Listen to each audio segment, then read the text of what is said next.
基本情况，请看。我们都是离过婚的，所以这段婚姻我非常珍惜，我也觉得他对我非常好。我们结婚这1年多，我发现我给不了他更好的生活，我非常内疚。他给自己的压力太大了，他这1年行业环境不好，经济收入就直线下降，感觉他就变了。我不知道怎么会这样，不仅生活质量大不如前，连很多基本的开销我都给不了他。我是可以跟他同甘共苦的，但是他什么都不跟我说，什么也不告诉我。他对我的安慰跟我受的苦，反而对我是一种刺激。我也想知道我以后该怎么办。有请这对夫妻，有请。赵先生，36岁，来自四川职员。秦女士，未婚夫妻是吧？啊，是的。是的啊，你也是哈。这个有孩子吗？上一段婚姻里，我俩都有孩子。您家是？我家是儿子。我的也是儿子。也是儿子。是的。这俩孩子现在跟谁呢？我孩子跟着我爸爸妈妈，都是一直在爸爸妈妈带。哦，您那边呢？我的跟前妻在一起。你们离异多久之后认识的？我是20年就离异了，然后是没过多久吧，就因为一次业务往来嘛，咱俩就认识了。你呢？我是17年和前任离的婚，我们应该是和2020年和他认识的吧？都在离婚之后认识了对方。是的。啊，什么叫业务关系认识的？因为我是从事销售嘛，然后我老公的话他是做物美行业的，当时的话他是他们公司的对接，我是对接，然后咱俩就这样认识了。对方的什么吸引了你们彼此啊？他会把所有最好的东西都留给我。那女生是什么地方打动你了呢？我第一次见面的时候就被他那个笑容的酒窝就深深的吸引了，后来就慢慢的接触，发现就是已经都是离过婚的嘛，所以就开始慢慢的追求他，彼此交往了小1年嘛，后头就结婚了。婚后幸福吗？婚后一段时间是觉得幸福，但是今年开始就觉得他慢慢淡了，就感觉对你很冷淡，不像刚开始那么热情了。呀，怎么回事啊？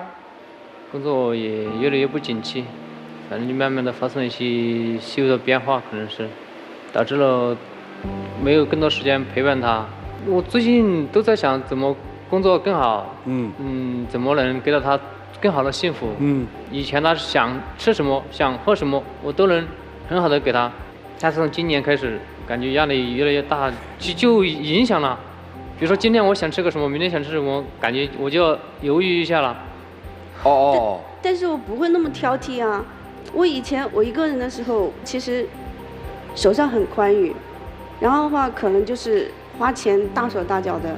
其实我自个儿也知道，我可以从10多块钱一杯奶茶活到6块钱一杯奶茶，我不介意啊，因为我跟你一起我很快乐呀。你没时间，但是我可以周末的时候，我只要有空，我就可以来找你啊。找你是什么意思？不住在一起吗？因为他们这个行业你也知道，经常出差嘛，到全国各地去搭建这些嘛。然后我只要一空，只要是在四川，我都会去找他。是因为他太黏你吗？不是，主要是工作的时候他来的时候会让我分心，也会有比如说我们公司在外面吃住都是公司报销嘛，他来了的话始终感觉不好，同事也会说闲话啊那些。本来我们今天100的餐费可以吃很好的，就多了一个人，这肯定都有因素的呀。比如说开酒店也好啊，怎么也好，始终多了一个人不方便。你公司觉得不方便，那我们可以自己去开个酒店嘛，自己吃自己嘛，自己吃自己给嘛。那是要消费的。男生说出了心里话，现在压力大，对，是吧？但是你也从来没跟我说过呀。你跟我说了，我又不是蛮不讲理的这种人。你跟我说了，我以后我就尽量控制我自己嘛。有些事情男人不会和自己的心爱的女人说那些不好的。以前吧，一下班飞奔回来给我做饭。其实说实话，跟他在一起以后，我家务活都没有做过的，都他揽了。对，因为我喜欢养猫养狗嘛，因为之前也做过宠物美容这个行业嘛。然后在家的话，他从来没有告诉过我他不喜欢猫。然后的话，刚开始的时候他还就是搞卫生这些嘛，他也不会说什么。然后从今年开始，他就会觉得我养猫，他就是各种框杠，他就会说你这个养猫你就别养了吧，地上这么多毛，人都还没有猫吃得好，怎么的。以前我几乎都是不做饭的啊，现在的话，有的时候做了饭让他回来吃吧，他说他要和他兄弟在外面吃。为什么现在不回家吃饭了？因为最近压力比较大。你别老用压力大来说事儿，好吧？就好像谁都没压力一样。因为我们本来我们做这个行业，有的时候也接触比较客户嘛，也接触客户，应酬客户出去吃个饭啊那些。因为以前是考虑到和他在一起，天天如果天天在外面不回家肯定不好。但是现在结婚以后，感觉就是自己老婆就没那么多计较。还是因为成功了啊？所以不愿意付出了，是吧？也许有这个原因吧。那你不能老说你压力大，你不想付出就是不想付出啊。这只是其中之一嘛。啊，行，那再说其中之二。有的时候，当你自己觉得在家里面，比如说心里有郁闷啊，心里不舒服的时候，会和那个朋友一起出去喝点小酒啊，出去吃个饭啦，感觉心情愉快多了。啊？这释放感觉就像在家里不愉快，出去跟兄弟喝酒你愉快了。家里是因为压力有的不开心的事情，我不会和他说嘛。你为啥不跟他说？他不是你老婆吗？本来自己就一个人不开心。他其实人吧，稍稍有点内向，他就什么都不愿意说。可能也是因为孩子的事儿吧。孩子怎么了？咱俩也有个孩子，已经怀孕2个月了。啊。因为有的时候像我这个年龄，可能怀孕的话也算是高龄产妇嘛，所以说咱俩的话也是做好了万全准备，该检查都检查了。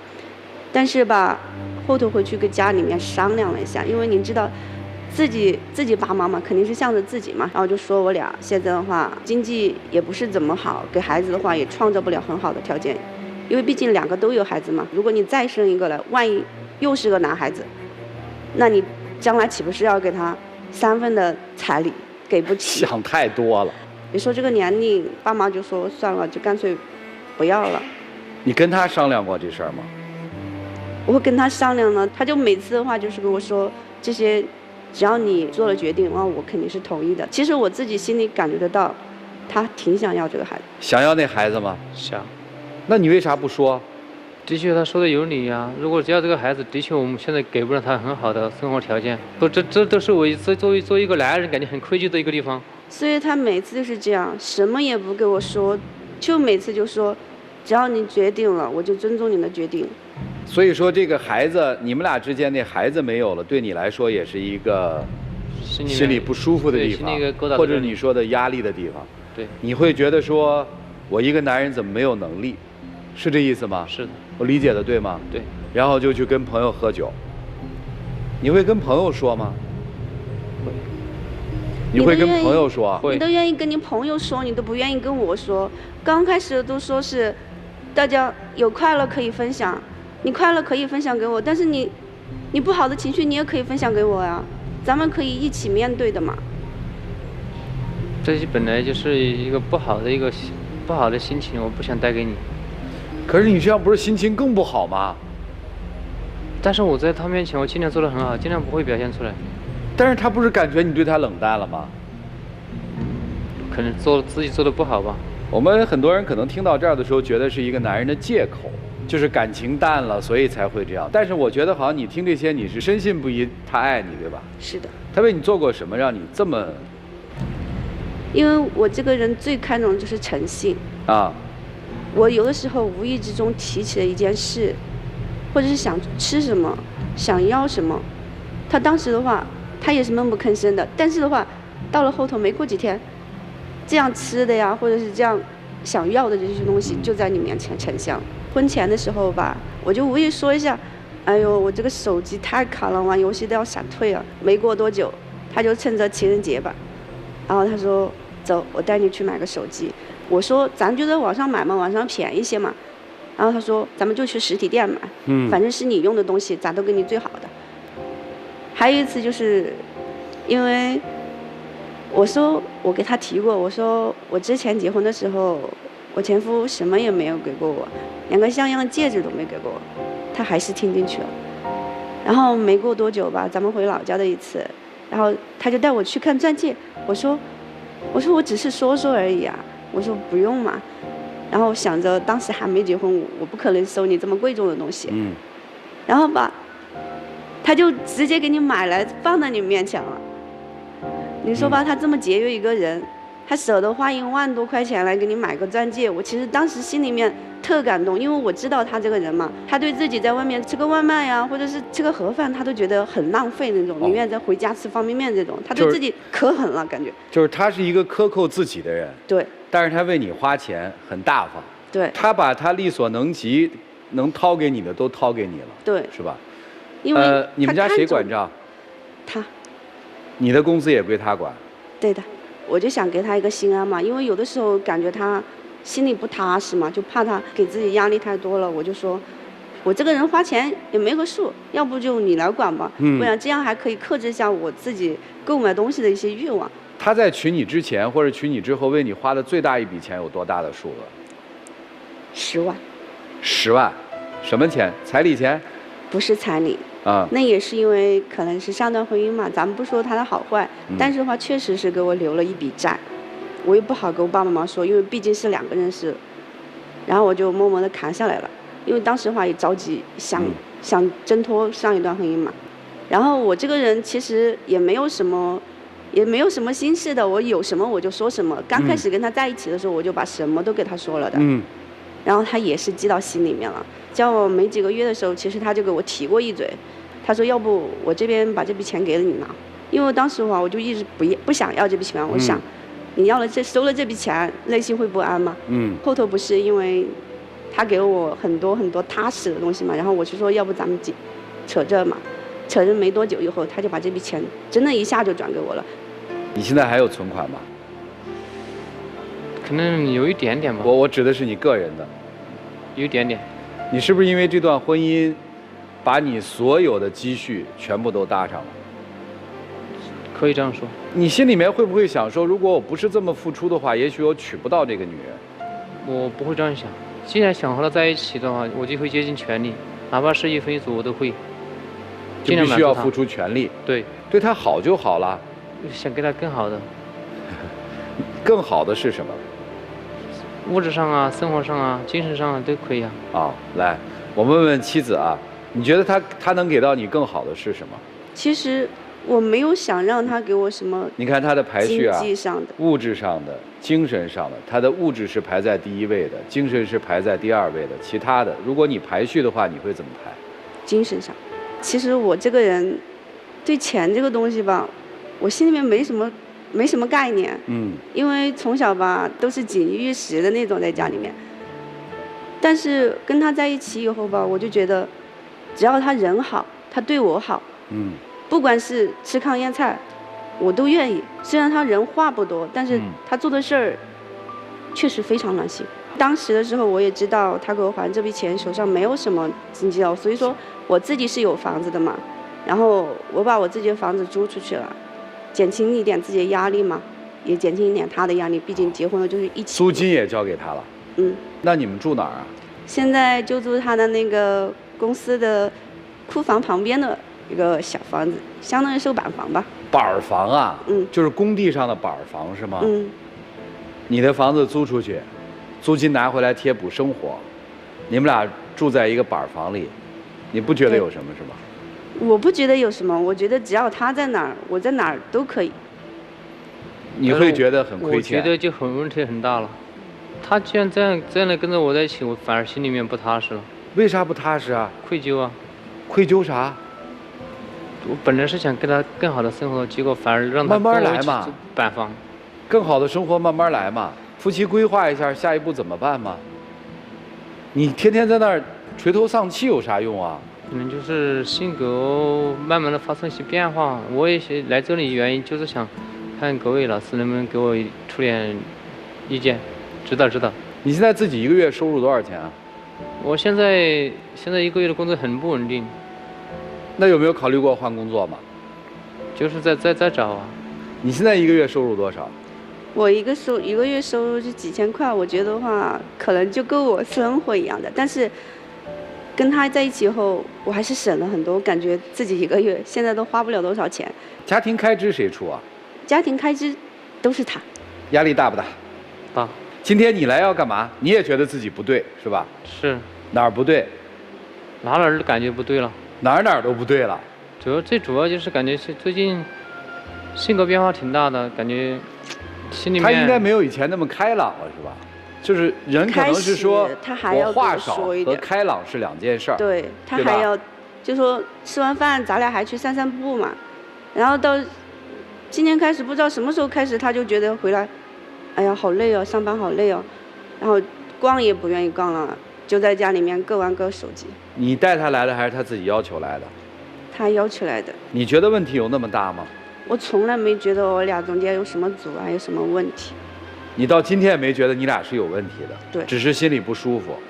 嗯。那这男人可能未来就这德行了，你还要他吗？要。啊？要。确定吗？确定。但是他没把好的东西给你啊。他只是没有把好的情绪给我，但是我相信我俩在一起日子久了，他会明白的。这话说的，他只是没有给我好的情绪，但是你知道坏情绪一点一点堆积会影响情感的。我会自我排解。好，说得好。酒窝现在看惯了吗？对吧？没有。啊，没有啊。就是现在还是因为酒窝而喜欢，还是因为其他的东西喜欢？就是因为他这个人并不是现在并不是因为酒窝了，是因为这个人的品性善良，体贴人这些。他体贴你吗？体贴。他体贴你，你还出去跟兄弟们喝酒？就是反正是他越来体贴你的，反正我心里面感觉越愧疚。以前经常的时候还有时间陪他，现在就没时间陪他。你大概是这么想的吧？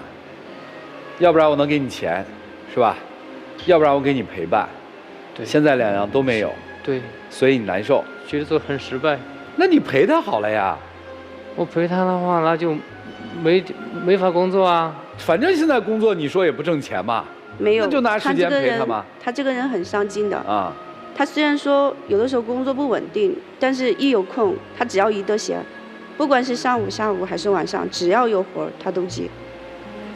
就算没活，他也可以去跑外卖，他就是这样的。哦，没活还跑外卖啊？对的。行吧，事儿听明白了啊，你得调整调整。自己也觉得不舒服吧？对。啊，行，愿意为他做改变吗？愿意。愿意为自己做改变吗？愿意。啊，这是很少在这个舞台上啊，就是我们可以听到的，因为愧疚而疏远。妻子说，那个曾经对自己体贴入微的男人，现在把所有的心思都放在了挣钱上，对吧？对，在我看来，我就是他是不是在刻意逃避我？所以对妻子来说，你还爱我吗？钱重要还是我重要？对，有这想法，对不对？丈夫的想法是，我就要给你好的生活，可是你有想过他要的好是什么吗？还是说你从内心感觉到你老婆就是一特物质的女人，没有钱她就一定会跑？不是。既然不是，你为什么要这样呢？他说，我觉得作为一个男人，应该给了他更好的生活。我认为这样想啊，所以我很好奇，你的第一段婚姻为什么而破裂？第一段婚姻就是经济条件，那时候和朋友一起入股嘛，做生意嘛，感觉到失败了嘛，就没钱嘛，天天不是没钱的日子，柴米油盐，经常就很多分歧嘛，经常吵架那些嘛，感觉活得很失败，所以就离婚了嘛。谁提的？他提的。第一任妻子因为经济状况的问题，对，离开你了。对。所以你觉得在婚姻生活当中最重要的是经济、钱？对。所以对于一个女人好的最好的标准或者可衡量的标准是钱。对。那理解了。好了，各位老师，看看怎么帮助这对这个再婚的夫妻吧。让我们一起进入丘比特问卷。好的婚姻不分初婚和再婚。一个家庭是否幸福，往往取决于家中的女主人。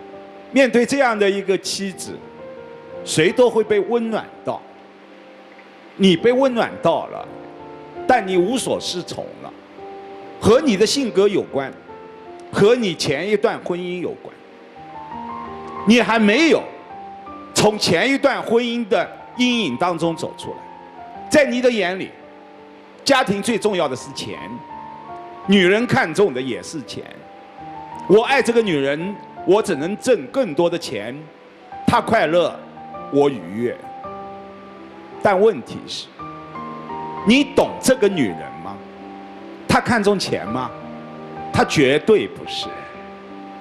所以在这一个问题上很要命的是，你根本没有读懂你的妻子。如果这样长此以往，她的对你的热情、感情、激情也会被消磨的。消磨以后就是消沉，消沉以后就是消失。你愿意看到这样的结果吗？不愿意。所以你现在要明白，你的妻子她要什么？她要的是你给她的一如既往的那份情，她可盼的是和你一起抱团取暖。这是一个可以过苦日子、能够过苦日子、甘愿过苦日子的女人。这是一个值得你珍惜一辈子的女人，明白吗？明白。谢谢。谢谢薄红修啊，严老师。是我悲观了吗？我怎么觉得我在你们身上看不到希望呢？看不到你们俩能够克服困难、携手共度以后人生的希望。虽然说现在男生的状态非常不好，他在低谷，他很有压力，他总用愧疚来形容。我觉得实际上这个男生很懂这个女人。你知道她是一个相对来讲比较天真的，家庭条件也不错的，是这样一个女人。她天真的爱着你，她觉得我只要爱这个人，我吃糠咽菜我都可以，我有这样的决心。但你知道她其实没有这样的能力，她一天苦日子都没有过过，所以你分外担忧，再这样苦下去，这个有着酒窝的深深吸引着你的女子，可能就苦着苦着苦着就走了。你说出了我心里面的想法，的确这样。女生可能就天然的或者家庭带来的有一些，面对困难你不会觉得那么痛，因为你没有穷过，你没有被抛弃过，你不像她。所以我觉得你应该相对的放松，不要再去黏她，给她一定的空间，让她去自己舔伤口，你帮不了她。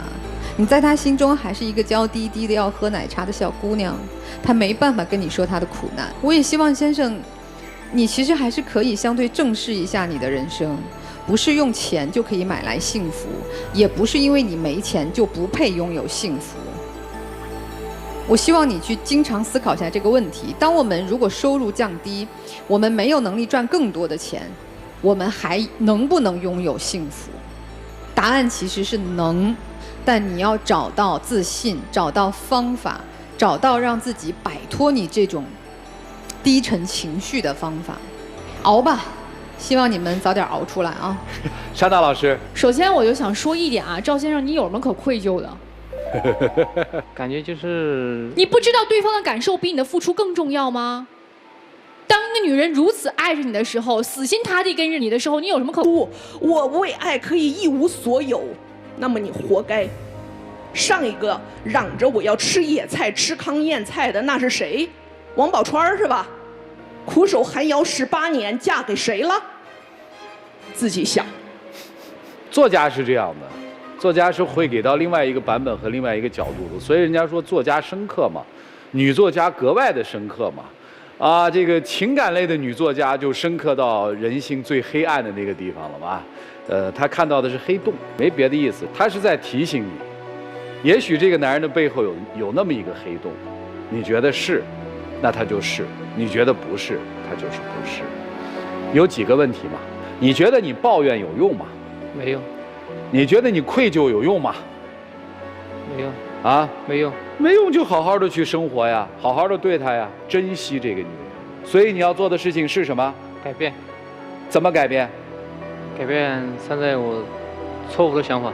对呀，你得对她好啊，你得给她正向的情绪啊，你得用事实说话呀。米娜老师出那个主意是对的，自己去管理。你是不是自己还有一个孩子？对的。你不能把你养育孩子的所有重担都交给你的父母，他们养育了你已经很不容易了，凭什么还要养育你的孩子呢？对吗？对。那如果你们俩结婚了，这个孩子是不是你们俩共同去养育啊？是的。OK， 好了。所以其实我们把最现实的问题一摆，你会发现在现实的基础上，你能看到另外一种东西，那个东西就叫希望。我希望你在下面的时间里告诉他，你想要的男人是什么样的。我也希望你在下面的时间能让他看到，你可以回到以前。可以。如果他再这样的话，像米娜老师说的，离开他也是一个不错的选择。时间留给你们，一起进入真情60秒。其实我不是那么物质的女孩子。你如果是没有时间陪伴我，没关系，只要你有什么你就跟我说什么就好了。你要跟我说你不开心，你跟我讲。你要是觉得我哪些方面太粘人，你也跟我讲，我也可以改。我就希望你有什么你就跟我说什么就行了，不要藏在心里，憋在心里去跟别人讲。我俩才是走到以后，往以后走的。你放心，我现在会慢慢改变。经过老师的指导，我会改变我内心的想法，我错误的思想，会在工作上腾出更多时间陪伴你，也会让你有更多安心一点嘛。请回。来吧，博红兄。我依然认为，我看到的是美好，双出。双出肯定是双出，那我也希望不要那么悲观，他们能以后彼此理解对方，相互支撑吧。双出啊，必然双出啊！来看看他们如何再相见吧，请开门。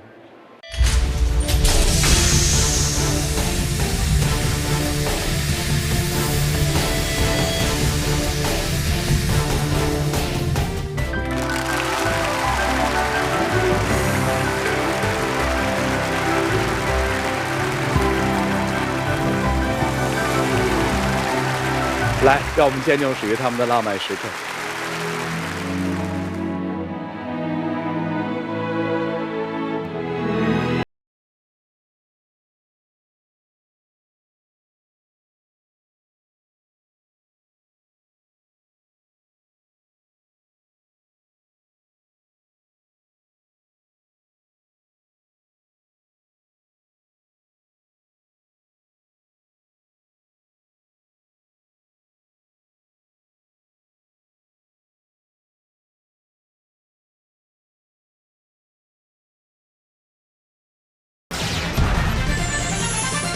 我和他在一起1年多了，他回了一次老家，他跟变了个人似的。我从小就是个有心事不愿意讲出来的人，他越逼我，我越不想说。我不知道他到底经历了什么，不管我用什么方法跟他说什么话，他现在只会沉默，这样我很难过。我其实想结束这段感情，因为我有很多话说不出口，也不想跟他说，我觉得可能我俩不适合。我不想放弃，我很喜欢他，我想保护他，我想让他今天把所有的心事都告诉我。可能是我自己的问题，我也在犹豫我到底能够沉默多久。有请这对情侣，有请。贵先生21岁，来自贵州，摄影师，有请。曾女士21岁，来自贵州，化妆师，有请。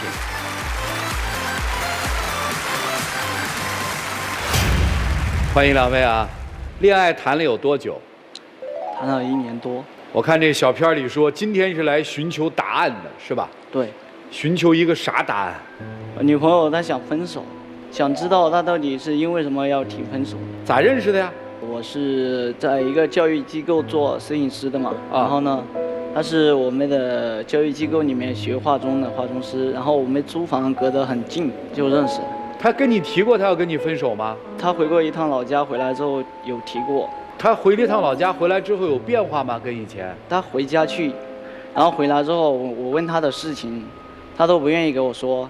以前谈恋爱的时候嘛，吃饭啊什么的，他都会夹菜喂你什么的。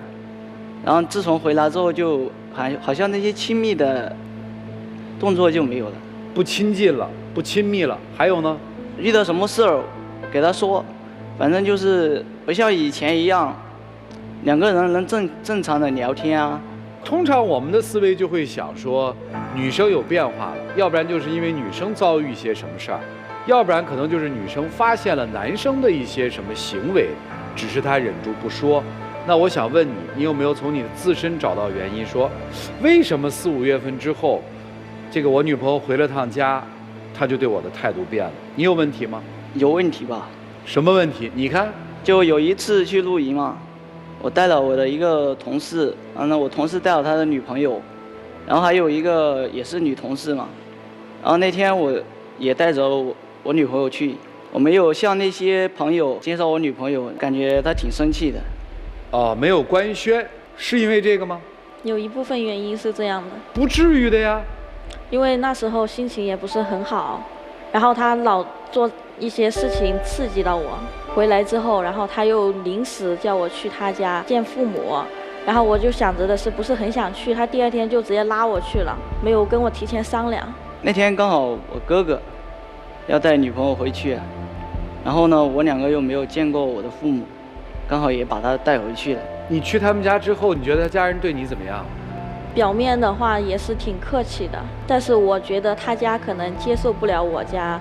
我家是单亲家庭，但是他家是双亲家庭嘛。那你去了之后，感觉那个氛围怎么样啊？感觉不是很好。是对你不好，还是对他哥那个女朋友不好，还是对你们两个女生都不好？对他哥的女朋友是蛮好的。那他父母对你的态度呢？不够热情。但我觉得那天的话，主要还是因为帮我哥哥把关嘛，那肯定是大多数的热情肯定都是给了我哥哥的女朋友嘛。我觉得这个也没有什么可以生闷气的。你有没有觉得你这件事儿做得很鲁莽吗？我觉得是有点鲁莽，但是我觉得也不至于怄气。但是第一次嘛，总是要准备一下。第一次给他家父母的印象肯定是要好的呀。那你父母对他印象好吗？父母表面上其实觉得都还好吧，但是我父母私底下还是不太满意这个我女朋友嘛。不满意什么？单亲家庭嘛，然后又加上内向。啊，这个姑娘倒是感觉的挺准啊，就是因为这个事儿是吧？然后还有那天下班早嘛，然后去公司找她，看到她在那又跟一些女生在那有说有笑，动手动脚的那种。这都动手动脚啦？我觉得那个是同事，比较好的同事也属于正常一点的。勾肩搭背啦？有这些动作，但是那难怪呢。是女孩子，那个女同事主动过来的吧？完了，这可不是嘛！你爸妈又看不上我，对吧？你自己又这样，那肯定跟你分手啊！我当时手上是拿着东西的嘛，我到那里我就说呢，给你买的东西，然后我就是这样恨了他一眼，我就走了。知道为什么了吗？知道一点。那个事儿发生了有多久了？去他家之后回来发生的。好嘛，连续发生事儿啊！后面还发生了什么事儿啊，姑娘？然后还有他刚刚说的那个露营的那件事。哦，全都连在一起了。对。你们家人对我也不好，你自己好像也不老实，不老实就算了，你还不在朋友圈里官宣我，是这意思吧？那我跟你谈个什么劲儿啊？只是家里人是不太看好，我自己是觉得很好的。好，细节方面啊，然后做饭啊什么的，我觉得都是很好的。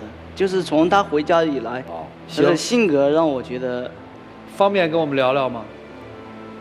就回家怎么了？你是跟谁啊？单亲是谁？爸爸带妈妈带？爸爸。爸爸带？对。家里是你一个孩子？2个，还有个妹妹。一个男人带2个女儿啊？对。哦呦，那是不容易。妈妈呢？妈妈，事故去世了，意外去世了。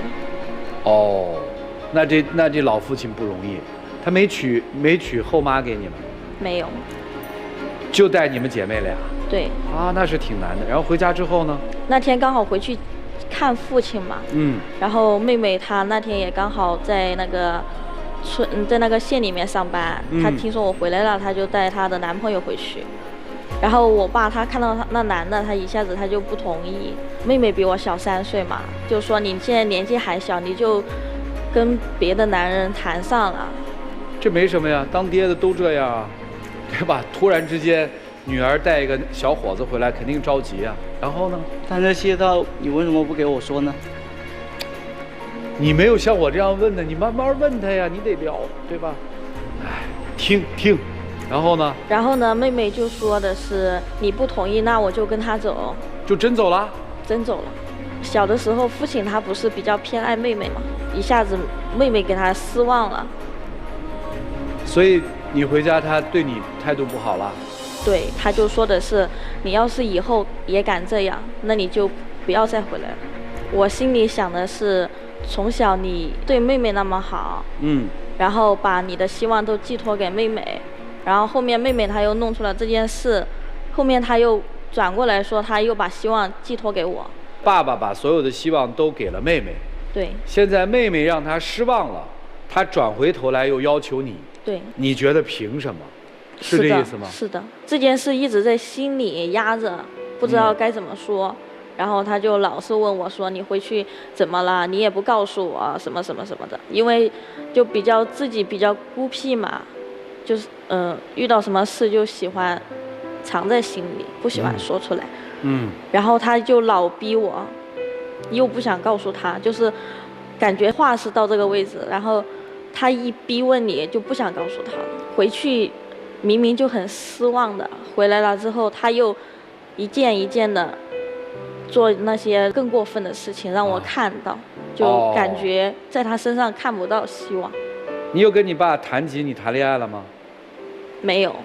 依你对你爸的了解，这个男孩带到家里，你爸会不会像看不上你妹的男朋友那样一样看不上他？有一点。他们家的条件你爸会认可吗？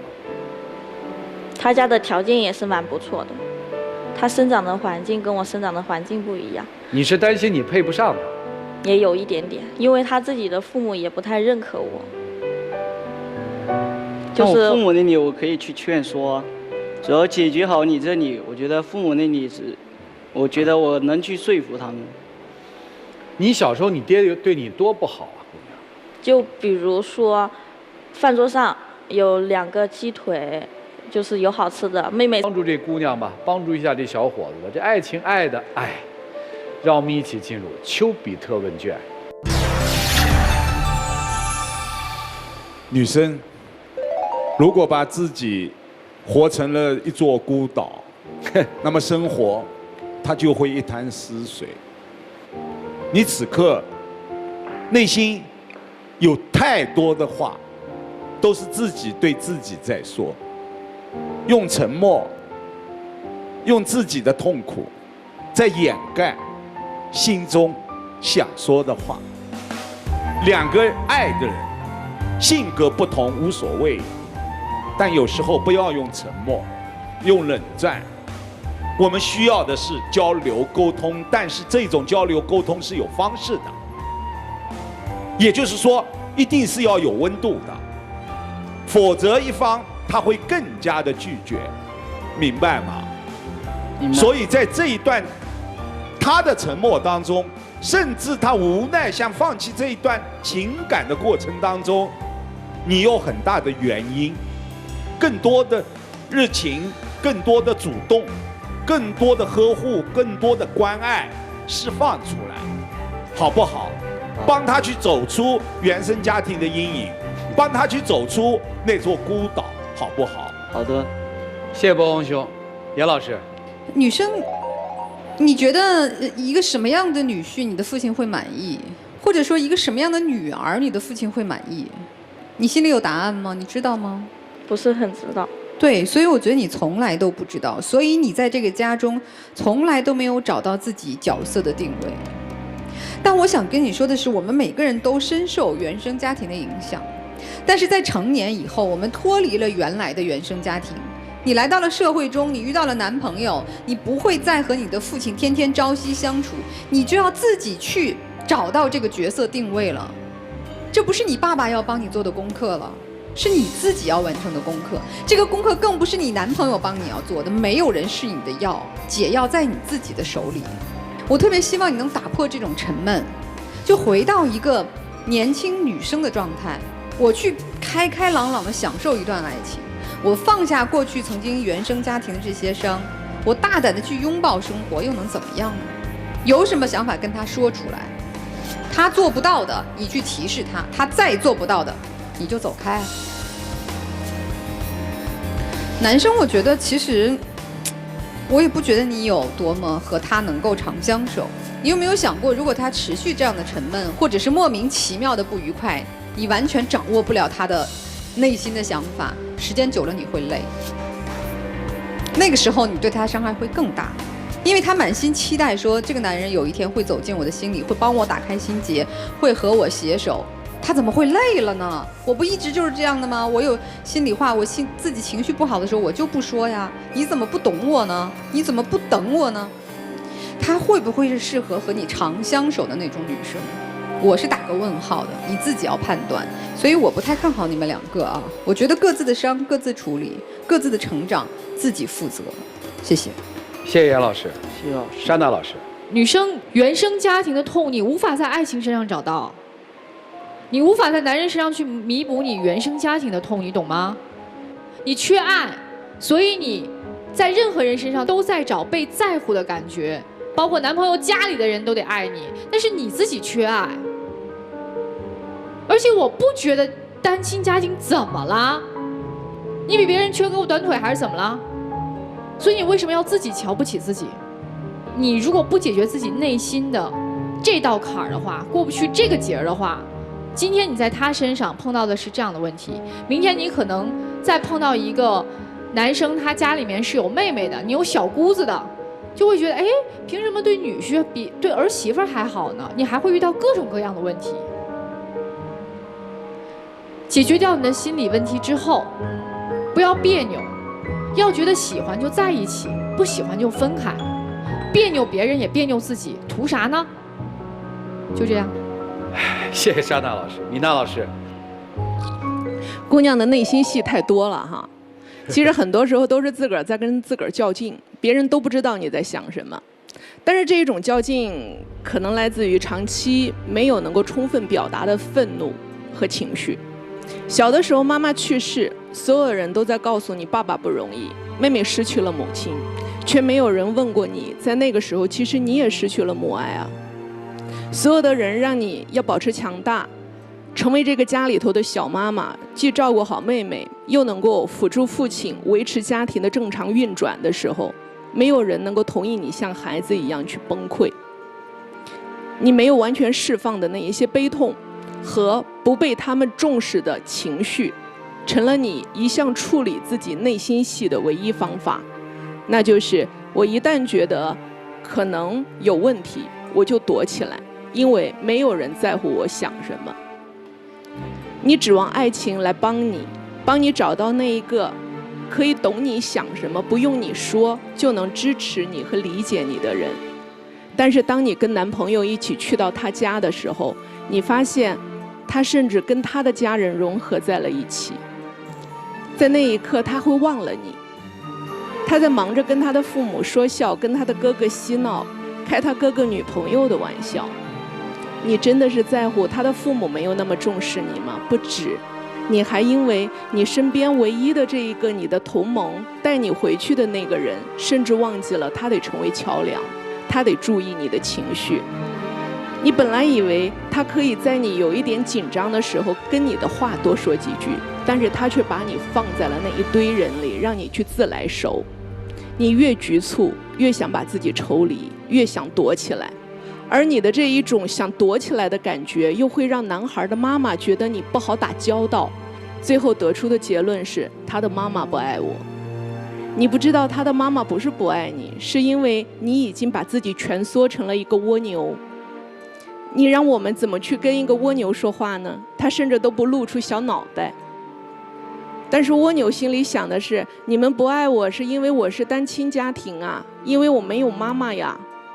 不是这样的，姑娘。对于很多女性来讲，比如我自己是母亲，如果一个女孩告诉我说我妈妈很早去世了，我的父亲带着我和妹妹一起成长，我会特别器重这个老大，因为我知道这个老大身上有很多特别棒的品质，他一定在这个家庭里头发挥着小妈妈的作用。这个家庭之所以能够维系的这么好、这么稳，有很大的功劳在她。我也因此觉得这个女孩子一定是可器重、可依赖的。所以你千万不要觉得说我的母亲去世会使别人看我的时候有了异样的贬低的眼神，不存在，姑娘，一点都不存在。你试试调整一个态度来看一下自己，对着镜子里的自己说我挺棒的，然后你再看看整个世界是不是会变得不一样了一些。谢谢米娜老师。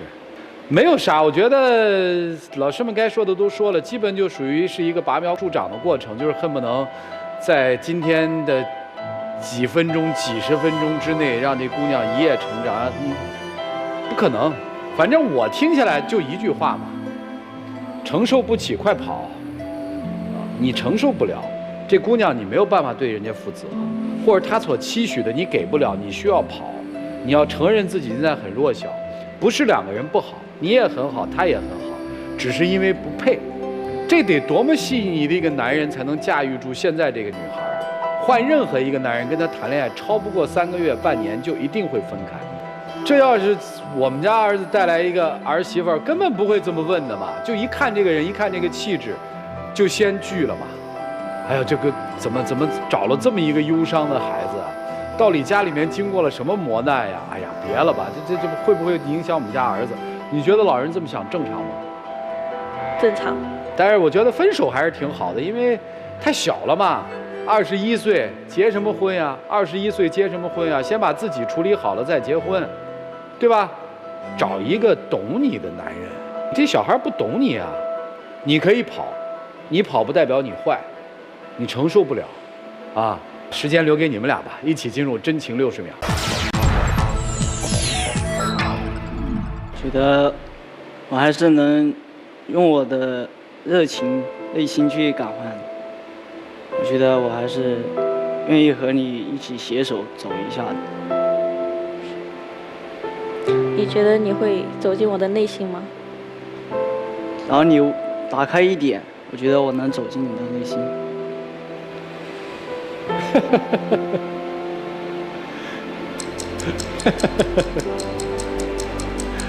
请亮灯。啥走进内心嘛？行了，回去吧，谢谢两位，请回。电视机前的观众朋友，我们节目组的唯一官方报名热线是0223606301，有情感困惑的观众可以来电咨询，不收取任何的费用，小心被骗。来吧，我们预测一下，这个还蛮有预测头的。对，我真的非常盼望这个女生能打破沉默，走出孤岛。虽然他们这段恋爱有很多问题，但我断言双出。来，男出女不出。我觉得双不出。我跟于老师这一次观点一致，我认为双出，因为男孩身上的阳光正好是吸引这个女孩的地方，他就是喜欢他身上的这个干干净净、家庭幸福的这种状态。来吧，看他们自己如何选择吧，请开门。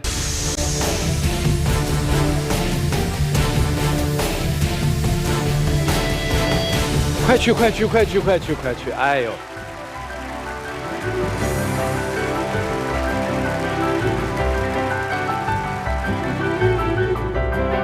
希望如果你们有爱，能够让你们自己的内心变得更坚强，生活变得更好。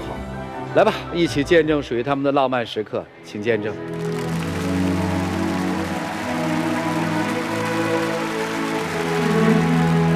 请亮灯。哎呦，又嘟上嘴了。走吧，回去吧，加油。4位老师跟我们做的精彩的人生分享，也谢谢电视机前观众朋友的收看和陪伴。我们下期节目再见，谢谢大家。